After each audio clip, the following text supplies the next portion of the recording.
The story begins in 2006, following Satoru Fujinuma, a 29-year-old struggling manga artist wasting away in the dull town of Chiba. His life is painfully ordinary, filled with failed ambitions and self-doubt. His mind often drifts back to his lonely childhood in Hokkaido. Not that he's done much to change since then, but amidst his uneventful existence, something bizarre happens. Revival. This uncontrollable ability flings him back in time by a few minutes, forcing him to fix whatever disaster is about to unfold. The trigger? A bright blue butterfly, like the universe's way of telling him to stop being useless and do something that actually matters. One day, while riding his motorcycle through the busy streets, Satoru spots the glowing blue butterfly again. Everything around him slows down. His heartbeat quickens, his senses sharpen. He notices a runaway truck speeding toward a young boy. Without thinking, he races toward the boy and, in a split-second move, pulls him out of harm's way, saving his life. But Satoru gets injured in the process and ends up in the hospital. His act of bravery and sacrifice doesn't go unnoticed. At the hospital, his kind-hearted young coworker, Airi Katagiri, comes to visit him. She smiles and tells him how heroic he was, suggesting that maybe saving lives is his true purpose. Her words hit a bittersweet note for Satoru, who often doubts himself, but her encouragement gives him a sense of strength and responsibility. A few days later, Satoru's mother, Sachiko, arrives in Chiba to see him. She's a compassionate and caring woman who's always looked out for her son, with warm memories of his childhood close to her heart. Sitting beside him, she brings up a dark and mysterious event from his past. She recalls a time when Satoru was just 11 years old and they lived in Hokkaido. Back then, the news of 3 children being abducted and murdered in their quiet neighborhood terrified everyone. One of the victims was Satoru's friend and classmate, leaving a lasting impression on him, though he was too young to fully grasp the concept of death and fear. Sachiko mentions a man named Jun Shiratori, or Yuki. Yuki was a gentle, kind man who showed special attention to kids, someone Satoru trusted. But one day, Yuki was arrested for the abductions and murders, leaving a deep scar on Satoru. He always believed in Yuki's innocence, but he felt powerless to help him. The next day, Satoru experiences another revival. This time, he's walking with his mother on the street when she spots a man acting suspiciously. There's something in his gaze that unsettles her, stirring memories of the killings from 18 years ago. Watching him carefully, she realizes with shock that this man is the real culprit, the one who took the lives of those innocent children so long ago. Sachiko, having uncovered this grim truth, rushes back to Satoru's apartment, but before she can share what she's learned or alert the authorities, she's brutally murdered by the killer in Satoru's own home. When Satoru returns and finds his mother's lifeless body, his world shatters. It's like a nightmare playing out in slow motion before his eyes. Shaking and overcome with grief, he stares at her, tears streaming down his face. But the nightmare doesn't end there. The police soon arrive and arrest him as the prime suspect. In a moment of sheer despair, his revival ability triggers again, only this time it takes him much further back, not by minutes, but by 18 years. He suddenly finds himself in 1988, back in his hometown of Hokkaido, as an 11-year-old boy, yet carrying the mind and memories of his 29-year-old self. Trapped in his childhood body, Satoru is dazed and confused, but he knows one thing for sure. This revival is his chance to save his mother and the innocent children who became victims all those years ago. With this opportunity to rewrite the past, he's determined to stop these tragic events from ever happening. Satoru, still in the body of an 11-year-old boy with a 29-year-old's mind, feels a mixture of confusion and disorientation from this sudden return to the past. But this time, he has something precious he lost long ago. His mother, Sachiko, is alive and by his side once again. Seeing her face and warm smile fills his heart with a sense of peace and security. He realizes that this journey back isn't just to prevent Sachiko's future death, but also to save the lives of several innocent children, especially Kayo Hinazuki. Kayo is a quiet, introverted girl who always seems to be alone, carrying an aura of sadness. Remembering her tragic future fills Satoru with dread, and he starts watching her more closely. Then, something unexpected catches his attention. A bruise on Kayo's leg, hinting at possible abuse or neglect. Seeing this bruise, Satoru suspects that her suffering might start at home. Kenya Kobayashi, Satoru's close friend and intelligent classmate with a keen and analytical mind, notices Satoru's concern for Kayo. He suggests reading Kayo's essays to better understand her situation. Satoru embraces the idea and reads one of her pieces, where Kayo writes about her life, her loneliness, and the struggles she faces every day. As he reads her essay, Satoru feels the depth of Kayo's sorrow and isolation. Without directly mentioning her family's mistreatment, Kayo describes a lifeless existence and cold, bleak days with no glimmer of hope. She writes about moments when there's no one there for her, about the pain and suffering she endures in silence. Each line feels like a puzzle piece revealing her tragic world, painting a picture of her solitude and unspoken hurt. Determined not just to be a silent observer of Kayo's fate, Satoru decides he'll make a difference in her life. He wants to show her that someone cares, that she isn't invisible. With caution and care, he decides to invite her to his upcoming birthday party. For Satoru, this invitation is more than just a gesture. It's a small step to draw her out of her shell and offer her a taste of the warmth and happiness she's been missing. As his birthday approaches, Satoru makes efforts to connect with Kayo and form a genuine bond. When he finally approaches her with the invitation, she looks at him with doubt and disbelief. Her eyes, filled with questions and uncertainty, reveal a mix of fear and guardedness, as if she can't believe anyone would notice her. In silence, her gaze shows both hesitation and vulnerability, but she eventually responds softly and shyly with a yes. With her answer, Satoru feels he's taken the first step toward altering Kayo's fate. Yet, he knows this is only the beginning, and that a challenging road lies ahead.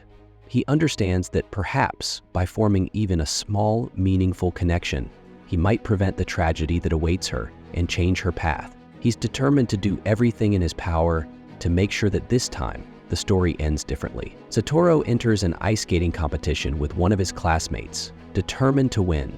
But in the final moments, he chooses to hold back, hoping to avoid unexpected changes to the future. His choice frustrates his classmate, who expected him to give his best, and it disappoints Kayo, who feels let down that Satoru didn't put in his full effort. Kayo, who has always felt isolated and unwanted, is hurt that Satoru couldn't commit to the race. This seemingly simple skate competition is a reflection of the complex decisions Satoru now faces in this altered timeline. Soon after, Satoru realizes that Kayo's birthday is the same as his March 2nd. This small but important discovery brings a wave of concern. He recalls that Kayo disappeared sometime in March, right before her birthday. With further reflection, he suspects her abduction took place on March 1st, just a day before she would have celebrated. Realizing time is short, Satoru knows he must act quickly to protect Kayo. In his urgency, Satoru decides to visit Jun Shiratori,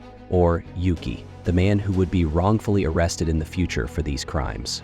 Yuki, who's always been gentle and caring toward children, is shy and kind-hearted. Satoru, haunted by memories of Yuki's arrest, is convinced Yuki couldn't possibly be guilty of such horrific acts. Seeing Yuki again only strengthens Satoru's belief in his innocence, reviving his hope that by saving Kayo, he might also prevent Yuki from being unjustly accused. But one of the hardest moments for Satoru comes soon after, when he finds Kayo in a heartbreaking state in her family's storage shed. Her small, frail body is covered in bruises and scars, a testament to years of abuse. Kayo's exhausted, sorrowful eyes look up at him, seemingly resigned to her pain, as if she's given up on the hope of things ever improving. In that instant, Satoru fully grasps the harsh reality of Kayo's life, realizing that the constant abuse from her mother, Akemi, has stolen her innocence and happiness. The next day, filled with sorrow and worry, Satoru approaches his teacher, Gaku Yashiro, and confides in him about what he's witnessed. Yashiro listens with a calm and sympathetic demeanor, revealing that he too has long suspected Akemi of abuse, but hasn't been able to gather enough proof to hold her accountable. Yashiro, who's been concerned about Kayo's well-being for some time, kindly advises Satoru to remain vigilant and promises to support him however he can. Not long after, an unpleasant incident unfolds in class. Kayo is wrongly accused of stealing lunch money, and her classmates look at her with suspicion. The baseless accusation only deepens Kayo's emotional scars, adding to the weight of her already troubled life. While others remain silent or judgmental, Satoru steps forward and defends her, boldly declaring her innocence. For Kaio, this means the world. For the first time, someone is willing to stand up for her, to support her without prejudice. Afterward, Satoru decides to take Kaio somewhere beautiful and peaceful, hoping to lift her spirit and give her a break from her hardships. He brings her to a nearby mountain where they find a tree glistening with ice and snow, sparkling in the soft light like a frozen Christmas tree. This tree becomes a symbol of resilience and hidden beauty, showing how even in the harshness of winter, something beautiful can shine. As Kaio gazes at the tree, a small smile appears on her lips for the first time, a smile that starkly contrasts her usual pain and sorrow. Satoru feels hopeful, sensing that he might just be able to rewrite this little girl's fate and give her a future worth living for. Satoru, with the help of his mother Sachiko, carefully plans a day to give Kaio an escape from her burdens and a glimpse into a world of happiness and freedom.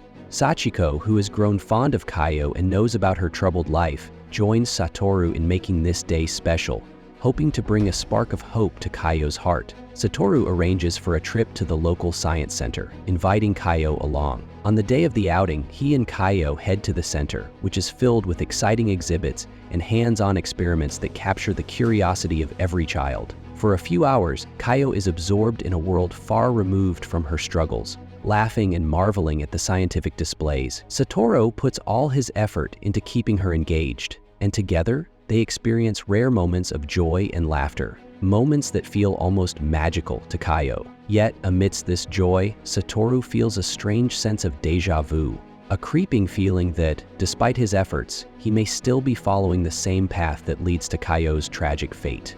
Each little moment, each glance from Kaio, raises doubts about whether he's truly changed the course of events. Despite his fears, Satoru tries to stay in the moment, determined to give Kaio a day she'll never forget, showing her that someone understands her and will stand by her. March 1st arrives the day Kaio went missing in the original timeline. The weight of this day hangs heavily on Satoru's mind, as he knows it could be the turning point that reveals whether his efforts to save Kaio have succeeded. He watches every detail closely, determined not to miss a single sign, hoping against hope that Kaio will be safe. As the hours pass without incident, an unusual calm settles over him. He dares to believe that perhaps he's changed the future, perhaps given Kaio a new beginning.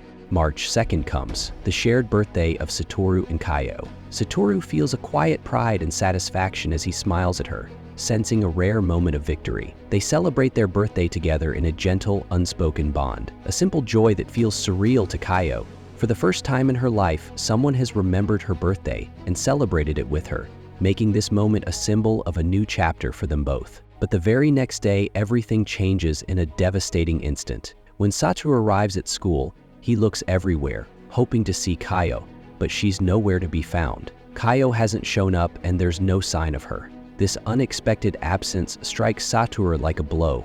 Desperately, he searches for any news, but with each passing moment, his worry deepens. A single haunting question echoes in his mind. Did all his efforts amount to nothing? Has history, despite everything, repeated itself? Satoru, devastated and enraged by his inability to truly change Kaio's fate, spirals into despair. He had done everything he could to protect her, but now she has vanished, leaving him feeling helpless and tormented. A surge of anger and frustration rises within him, yet he clings to a faint hope, refusing to give up completely. In the following days, Satoru witnesses a horrifying development. Another girl from school disappears under similar, mysterious circumstances. This new tragedy plunges him deeper into fear, as he realizes that the killer is still at large and targeting new victims. Despite his efforts, he feels as though history is relentlessly reasserting itself, beyond his control. One day, he sees a scene that feels like a stab to the heart. Kaio's mother, Akemi, coldly tosses Kaio's belongings out of their home, as though her daughter meant nothing to her. Watching this, Satoru is struck by the brutal indifference of a mother toward her own child, filling him with a mix of anger and despair. How could a mother be so callous, so indifferent to her child's fate? At that moment, a familiar yet sudden sensation overtakes him, a revival. Darkness envelops him, and when he comes to, he finds himself back in 2006. He's right at the scene where his mother, Sachiko, has just been murdered, and he's once again the primary suspect, on the run from the police. Shocked and disoriented by this unexpected leap, Satoru realizes all his efforts to save Kaio have seemingly failed, leaving him gripped by bitter disappointment. While fleeing, Satoru encounters his loyal co-worker, Airi. Unlike everyone else, Airi believes in his innocence and is willing to help him evade the police. She takes him to her home, giving him a safe space to think and regroup. With her unwavering support and kindness, Airi reassures him that there's still a way forward, still hope for finding the truth and bringing justice. In this temporary refuge, Satoru realizes that his efforts weren't entirely in vain. Small details surrounding Kaio's disappearance have changed. This glimmer of hope sparks a new determination within him. Perhaps these small changes are hints that he still has a chance to prevent future tragedies. The next day, Satoru decides to dig deeper, gathering any clues he can about Kaio's fate and his mother's murder. He becomes relentless in his pursuit of answers, combing through every piece of information. Meanwhile, Airi's boss at the restaurant discovers Satoru's presence and decides to inform the police.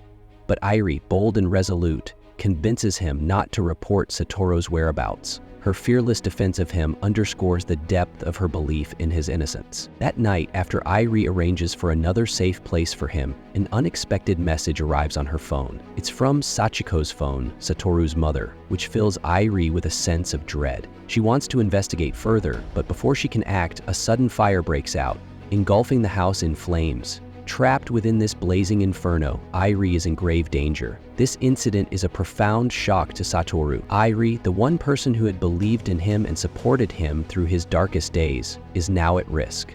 Watching the flames consume everything feels like a stark warning to him. He must find the truth quickly, before more innocent lives are lost to this deadly chain of events. Satoru races to Airi's burning house, pushing through thick smoke and blazing flames. Without hesitation, he plunges inside, anxiously searching for her. The air is suffocating, making it difficult to breathe, but he's determined not to leave without her. Moments stretch painfully as he searches, and finally he finds Airi, severely injured and struggling to fight against the smoke. With her last bit of strength, she slips her phone into his pocket, as if trying to pass along a critical message. As other rescuers, including her restaurant manager, arrive, they pull Airi from the flames while Satoru remains, clutching her phone and trying to understand its importance. Once safe, he quickly checks her messages and discovers a mysterious number linked to his mother, Sachiko. A strange mix of hope and anxiety wells up in him. Could this number finally unlock the truth behind his mother's murder? Satoru calls the number and reaches a man named Sawada, a seasoned journalist and an old friend of Sachiko's.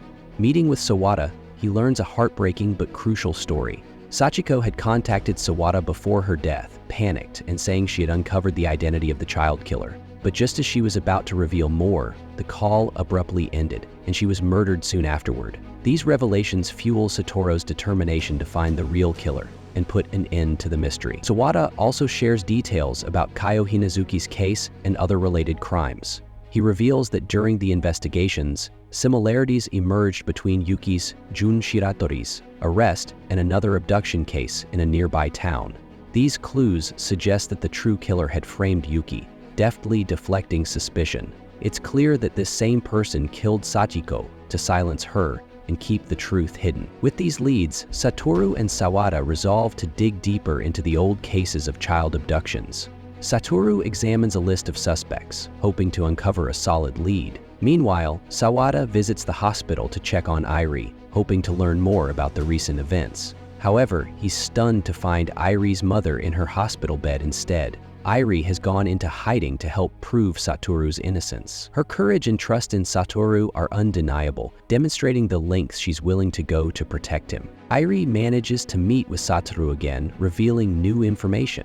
She mentions a mysterious figure named Nishizono, who might be behind the fire and other ominous events. This man, who seems both ruthless and cunning, could be the mastermind behind the chain of crimes plaguing Satoru. Before Satoru can pursue this lead further, the police arrive and arrest him on the spot. As they handcuff Satoru and lead him away, his eyes fall upon a man standing in the distance, watching him intently. A chill runs through him as he recognizes the man, the same figure he saw leaving his mother's apartment on the night she was killed. This realization brings a surge of fear, but also a renewed resolve. Though the truth remains cloaked in shadow, Satoru knows he cannot surrender now. He steels himself to uncover the real killer's identity, no matter the dangers he might face along the way. Satoru, back in 1988 with renewed determination, vows to prevent Kaio's tragic fate.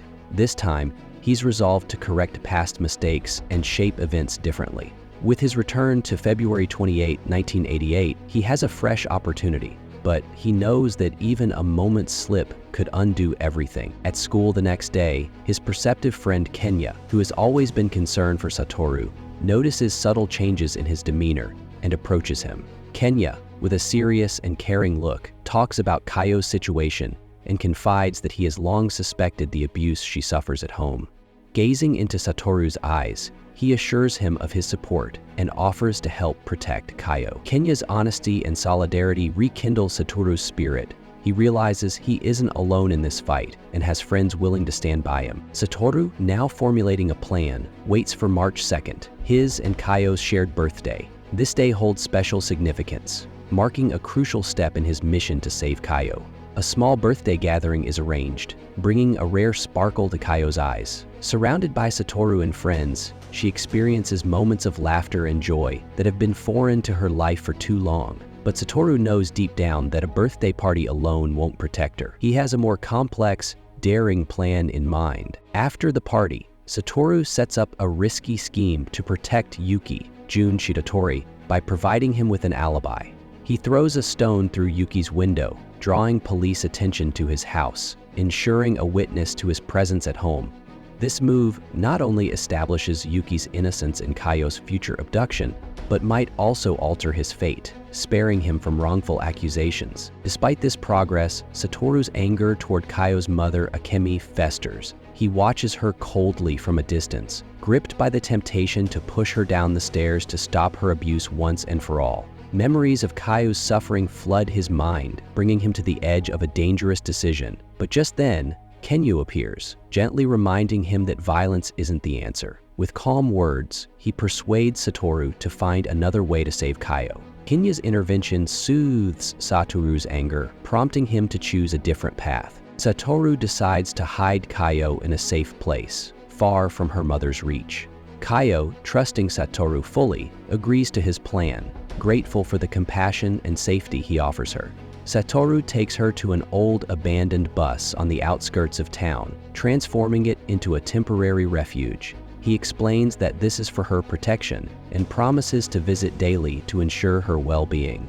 On the night of March 3, Kaio sleeps alone in the silent, secluded bus, savoring a rare sense of peace and freedom from fear. But the stillness is abruptly broken by the sound of slow, deliberate footsteps approaching the bus. While Kaio sleeps, an unknown figure slips inside, moving quietly toward her. This shadowy presence looms as a chilling threat, one that could undo all of Satoru's efforts and plunge him back into a nightmare of danger and despair. Kaio, after spending that dark and cold night in the abandoned bus, is still shaken by the terrifying events. Hearing those footsteps had set her heart pounding, and she'd feared that the weight of her fear might crush her. Hidden in a corner of the bus, she tried to make herself as small and silent as possible, barely daring to breathe. Despite her terror, she stayed frozen, holding her breath, until the stranger gave up, leaving the bus. With a frustrated kick to a nearby box, the next day, Kaio recounts the harrowing experience to Satoru and their friends. Satoru listens, deeply disturbed and anxious, as he realizes the killer is still on her trail, relentlessly pursuing her. Determined to gather clues, he leads Kaio and their friends back to the bus to search for any evidence left behind. They find a large footprint on the box that the attacker had kicked, a potential lead that could help them identify this mysterious figure. Inside the bus, they carefully inspect the surroundings. Satoru's gaze falls upon a backpack, abandoned in the chaos of the night. Carefully, he opens it, discovering tools that are disturbingly familiar, tools that, in the future, had been used to implicate Yuki as Kaio's killer. These items reveal the killer's intention to frame Yuki once again, an attempt to conceal his own identity. Among the items is a piece of compressed charcoal, an unusual object likely tied to the killer's plans for future crimes. Realizing that he's still caught in a cycle of serial killings, Satoru feels a pressing urgency to protect Kaio without delay. He decides not to let her spend another night alone in fear and takes her home with him. where his mother, Sachiko, is waiting for them. Sachiko, with warmth and concern, welcomes Kaio with open arms. She provides her with everything she needs to feel safe and secure, turning their home into a sanctuary. This cozy, inviting place becomes a true refuge for Kaio, who for the first time feels that someone genuinely cares for her. That night is an entirely new experience for Kaio, a comforting warmth she has never known. The next morning, Sachiko prepares a warm, homemade breakfast for Kaio, who hesitates as she sits down and looks at the comforting meal in front of her. She takes a moment, silently absorbing the sight of the steaming food. This is the first time in her life that someone has made her a home-cooked breakfast, and as she takes a bite, the taste brings tears to her eyes. The emotions swell up uncontrollably. These tears are born of a joy and gratitude she has rarely felt. For Kaio, this moment symbolizes pure, unconditional love, a feeling she had always been deprived of. After this emotional breakfast, Satoru and Sachiko decide to accompany Kaio back to her home and confront her abusive mother, Akemi. Satoru wants Kaio to know she is no longer alone and that she has people who will stand by her and fight for her safety. Though nervous and scared, Kaio finds courage in the presence of Satoru and Sachiko by her side. When they arrive, Akemi opens the door with her usual cold, hostile demeanor, casting a hard, resentful look at Kaio. But Satoru and Sachiko stand firm, a resolute wall of support for Kaio. For the first time, Kaio experiences the sensation of being defended, of people willing to protect her from harm. Sachiko, with a kind but firm tone, speaks to Akemi, making it clear that Kaio can no longer be mistreated. This moment becomes a window of hope for Kaio, a moment where she finally realizes that there are people in her life willing to protect her, who see her worth and who refuse to let her suffer alone any longer. Satoru and Sachiko stand firmly in front of Akemi, Kaio's cold-hearted mother, and meet her gaze with unyielding resolve. In a calm but firm tone, Satoru tells Akemi that she can no longer mistreat Kaio, reminding her that someone is now aware of her actions and she can't escape responsibility anymore.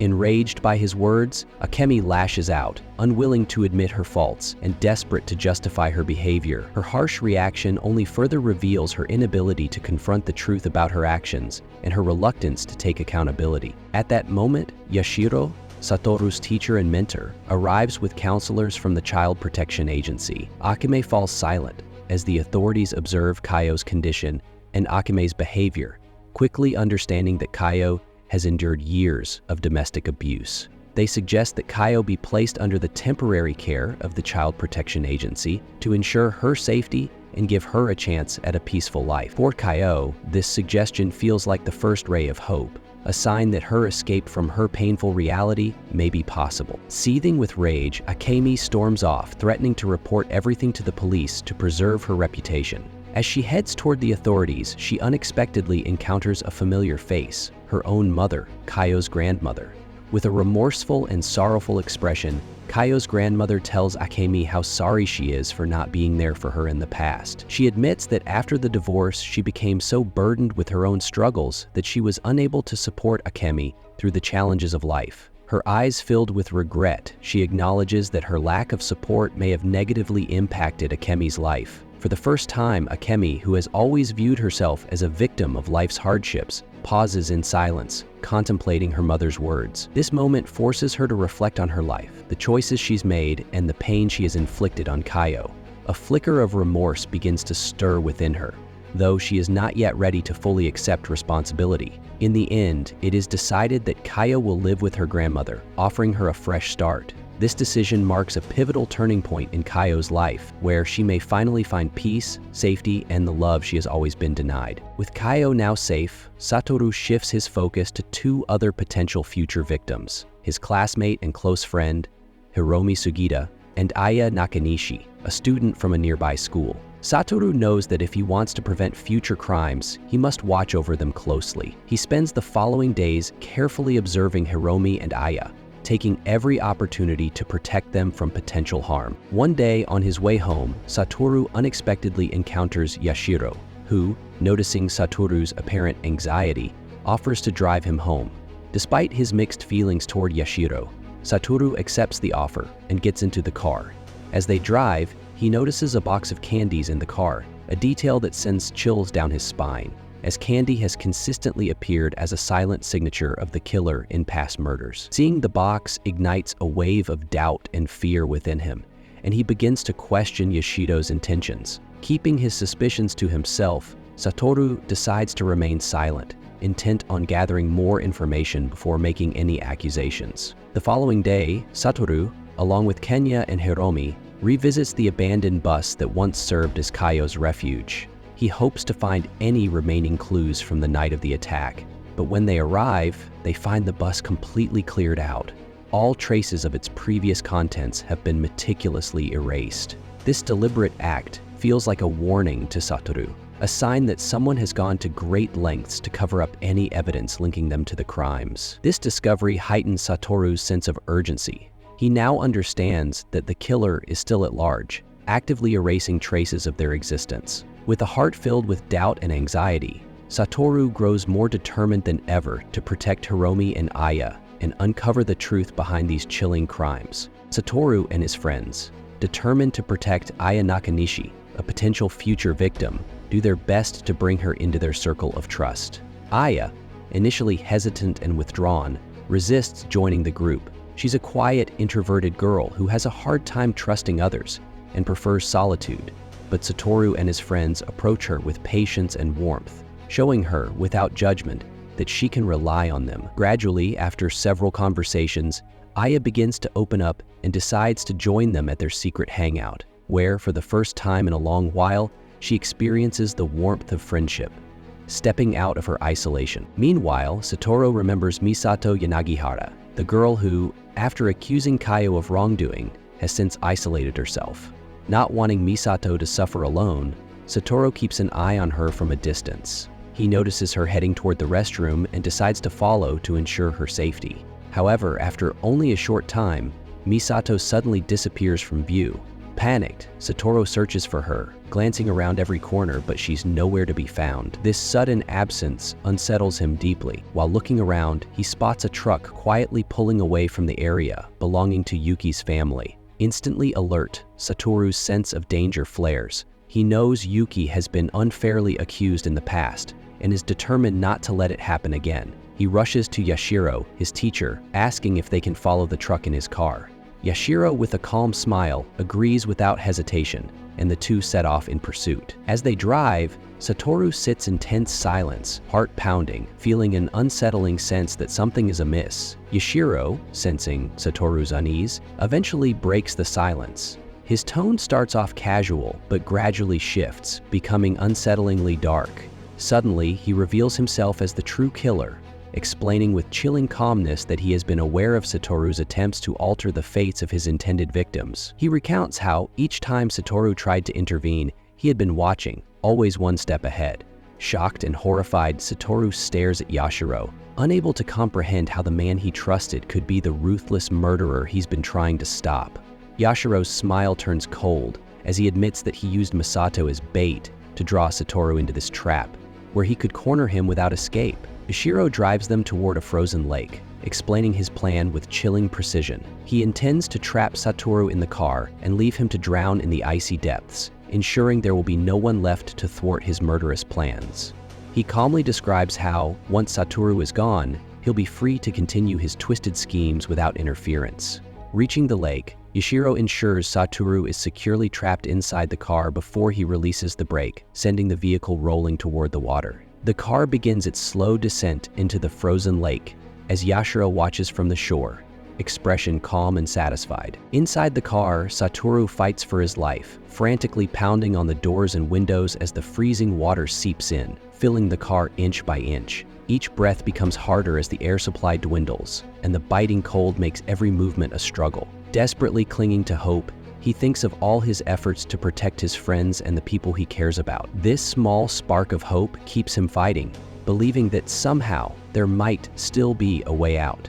Satoru continues striking the doors and windows with all his remaining strength, searching for any possible escape, even as the relentless cold and rising water close in, threatening to engulf him entirely. After Yashiro's failed attempt to kill Satoru, Satoru falls into a coma for 15 years. During this time, his body ages, reaching 29, but his mind remains in a deep darkness, his memories lost. When he finally wakes up, he feels as if he's in a strange and unfamiliar world. Movement is difficult, and he speaks slowly, feeling confused and disoriented. But one familiar face is there to comfort him: his devoted mother, Sachiko. Sachiko, who has spent these 15 years by her son's side with unwavering love and hope, bursts into tears of joy at his awakening. For all these years, she has cared for him tirelessly, feeding him and talking to him every day. Every day, her tired but gentle hands would touch his forehead, hoping that one day he'd open his eyes again. Now that the day has finally come, it feels like a miracle to her. However, Satoru has lost his memory and can't remember why he ended up in this condition or what happened in his past. He looks at his mother and the doctors with a confused, blank expression. Fuzzy images of the past flash through his mind, but he can't fully grasp them. His amnesia feels like a thick wall separating him from the truth, leaving him with a sense of emptiness and alienation. In the days that follow, Satoru's old friends come to visit him, filling the hospital with joy and excitement. Kenya and Hiromi, now grown men, greet him with bright smiles and warmth. Seeing their familiar faces brings Satoru a sense of calm, though he still feels confused. He can't remember all the memories they share, but he feels a deep sense of friendship and trust toward them. His friends reminisce with him, sharing stories from their childhood, of games and school days, trying to help him recall the memories they shared. A few days later, Kayo, the girl Satoru once fought so hard to protect from domestic violence, comes to visit him. The sight of her astonishes Satoru. Kayo is now a grown woman and a mother, someone who has overcome her painful past with the love and support of Satoru and their friends. She has married Hiromi, and together they have a sweet child named Mirai. Kayo looks at Satoru with a warm smile and introduces him to her little daughter. Mirai, a name meaning future, symbolizes all the struggles and battles Satoru fought in the past, efforts that have finally borne fruit and created a brighter future for Kayo and those around her. In Kayo's gaze, he sees deep gratitude and affection. It's clear she has never forgotten Satoru's efforts and will always be thankful to him. This encounter stirs vague memories in Satoru's mind, emotions from the past that slowly begin to take shape as scattered images. Each time he reflects on these memories, he feels a profound sense of emotion, as if an untold story is hidden behind these moments. During his recovery, Satoru meets another young girl named Kumi, who is battling leukemia and awaiting a high-risk surgery. Kumi has a strong, hopeful spirit and looks at life with an enduring smile. Inspired by her determination and courage, Satoru spends meaningful moments with her, drawing strength from her resilience. Kumi's bravery and optimism remind Satoru that hope and willpower can overcome hardship, a feeling that revives the same drive he once had to protect his friends. But amid the peace and sweet reunions, a shadow from the past reemerges. One day, Satoru encounters a person whose presence chills him to the core: Yashiro, the same ruthless killer who had once tried to end his life, now appearing as a prominent politician under the new name Nishizono. With a composed and dignified demeanor, Yashiro approaches Satoru, giving him a cold smile. Seeing Yashiro awakens deep-seated fear and anxiety within Satoru, bringing back memories of the threats and dangers from long ago. With a calm and enigmatic tone, Yashiro hints to Satoru that he knows about his past and wants to find out if Satoru remembers anything. Cleverly, he tries to probe Satoru's mind, making sure that his memories haven't returned. Satoru senses Yashiro's intentions and tries to hide his emotions, though he realizes that his memories are gradually coming back. 2 days before Kumi's surgery, Yashiro confronts Satoru once again, this time taking him to the hospital rooftop. Standing in the quiet, secluded heights of the rooftop, Yashiro finally drops his facade and reveals the truth. With a cold and emotionless tone, he confesses that he has been aware of Satoru's returning memories and knows that Satoru now remembers everything. This moment becomes a showdown between good and evil.